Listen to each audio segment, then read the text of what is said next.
نماز پڑھیں قبل اس کے کہ آپ کی نماز پڑھی جائے. نماز پڑھیں قبل اس کے کہ آپ کی نماز پڑھی جائے.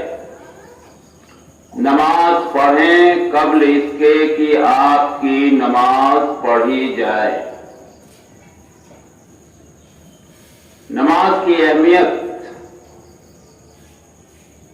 سب کو معلوم ہونی چاہیے کہ جتنا بھی دین اللہ کے نبی صلی اللہ علیہ وسلم کے ذریعے ہم تک پہنچا ہے، سب کو اللہ تبارک تعالیٰ نے جبرائیل علیہ السلام کے ذریعے دنیا میں بھیجا. لیکن ساری عبادتوں میں نماز ایک ایسی عبادت تھی کہ اللہ تبارک تعالیٰ نے نبی صلی اللہ علیہ وسلم کو اپنے یہاں بلا کر اور تحفے کے طور پر دیا. آج ہم سب کو صرف 5 وقت کی نماز پڑھنی ہے اور اس کا یہ عالم ہے. آپ کو پتا ہوگا کہ پہلے اللہ تبارک تعالیٰ نے ہم مسلمانوں کے اوپر 50 وقت کی نماز مقرر کی تھی. نبی صلی اللہ علیہ وسلم کے بار بار اصرار کے بعد کاٹتے چھاٹتے معاملہ آ کر 5 پہ رک گیا اور اللہ تبارک تعالیٰ نے کہا جائیے آپ کی امت اگر 5 وقت کی نماز پڑھے گی تو ہم اسے 50 وقت تک ثواب دیں گے. لیکن امت ایسی ڈھیٹ نکلی کہ 50 کی جگہ پر 5 کی جگہ پر 1 وقت بھی پڑھنا گوارا نہیں.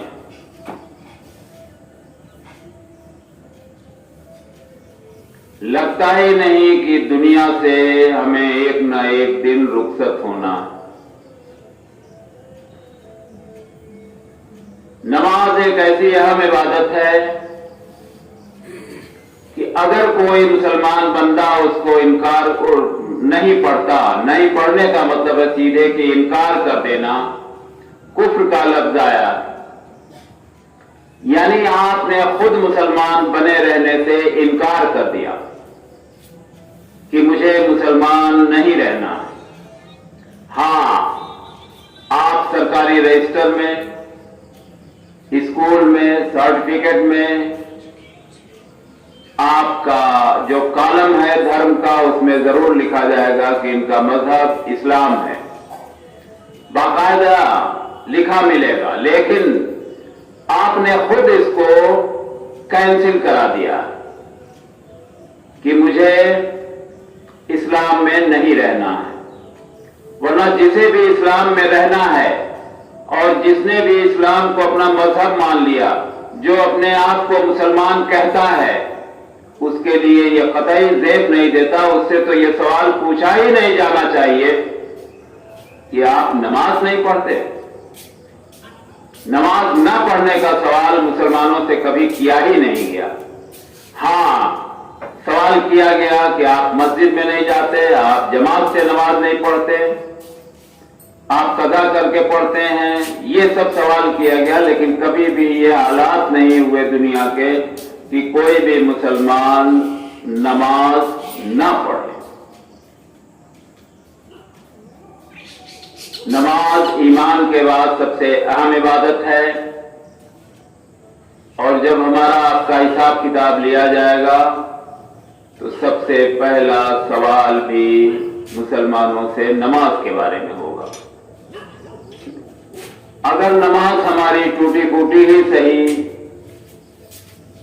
اور اس کی مارکنگ صحیح نکلی تو بقیہ معاملات انشاءاللہ تعالی حل ہونے کی امید کی جا سکتی ہے.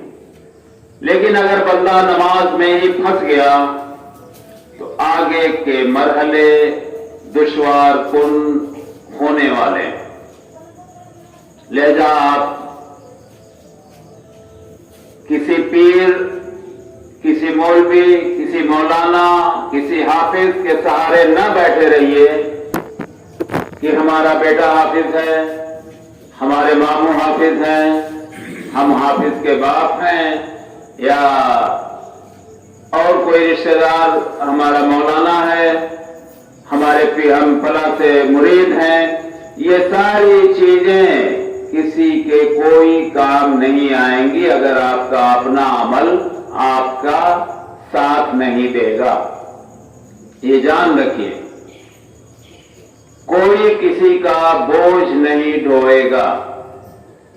ہماری گناہ ہے، ہم ہی کو بھگتنا ہے، ہمارے اچھے اعمال ہیں، اس کا بدلہ ہم ہی کو ملے گا۔ آپ کے پاس اچھے اعمال ہیں، اس کا بدلہ آپ کو ملے گا۔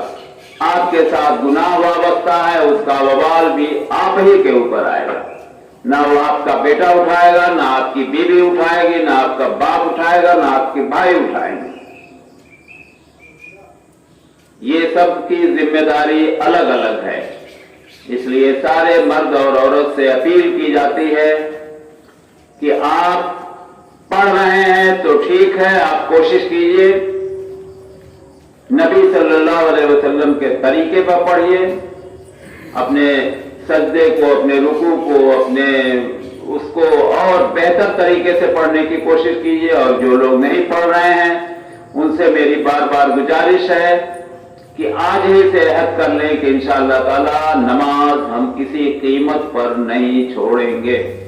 اگر واقعی آخرت پر یقین رکھتے ہیں اور آخرت میں کامیابی چاہتے ہیں، کوئی شارٹ کٹ راستہ دین اسلام میں قطعی نہیں ہے کہ آپ کسی سہارے بیٹھے رہیں، 6 مہینے میں ایک مرتبہ میلاد کرا دیں، سال بھر میں ایک مرتبہ 11 12 کر لیں، تیجا 40واں کر لیں، اس سے آپ کی مغفرت ہو جائے گی۔ قطعی نہیں، قطعی نہیں، قطعی نہیں۔ اللہ تبارک تعالیٰ کا وعدہ سچا ہے۔ ہاں، دنیا میں اللہ تبارک تعالیٰ ہم سب کو مہلت دیے، مہلت در مہلت دیے ہوئے، لیکن ایک نہ ایک دن اپنی گرفت میں ضرور لے گا اور ایک نہ ایک دن اپنے سامنے کھڑا کرے گا۔ اس وقت ہماری زبانوں پر تالا لگ جائے گا جب اللہ تبارک تعالیٰ سے سوالوں کی جھڑی آئے گی۔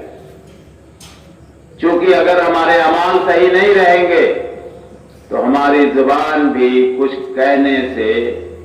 کہنے کے قابل نہیں رہے گی۔